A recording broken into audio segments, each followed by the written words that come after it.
இது என்னன்னு எல்லாத்துக்கும் தெரிஞ்சிருக்கும். இது வந்து டூல்ஸ் ஆஃப் டெய்லரிங்கில் இம்பார்ட்டன்ட் டூல். இது வந்து பெல் பின்ஸ்ன்னு சொல்லுவோம். இது எதுக்காக யூஸ் பண்ணுவோம்? ஃபேப்ரிக் மூவ் ஆகாமல் இருக்கிறதுக்கு இந்த பெல் பின்ஸ் யூஸ் பண்ணுவோம். பட் இந்த பெல் பின்ஸ் பார்த்தீங்கன்னா நிறைய வந்து பிளெண்டடாக இருக்கும். ஸோ அந்த மாதிரி இருக்கிற நீங்கள் பின்ஸை வந்து ஃபேப்ரிக்கில் நீங்கள் யூஸ் பண்ணுறீங்க அப்படின்னா உங்கள் ஃபேப்ரிக் வந்து சீக்கிரமாக கிழிஞ்சிரும், அங்கே நிறைய ஓட்டை விழுக ஆரம்பிச்சிடும். ஸோ அதனால் இனிமேல் இந்த பெல் பின்ஸை யூஸ் பண்ணாமல் உங்களுக்கு வந்து போனி பிராண்டில் பெல் பின்ஸ் வந்து அவைலபிளாக இருக்குது. இந்த போனி பிராண்டில் பெல் பின்ஸ் பார்த்தீங்கன்னா இந்த ஒரு பாக்ஸில் வந்து உங்களுக்கு 200 பெல் பின்ஸ் இருக்கும்.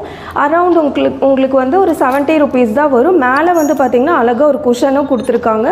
வேணும்னா நீங்கள் இந்த குஷன்லேயே பின்ஸும் பண்ணிக்கலாம்.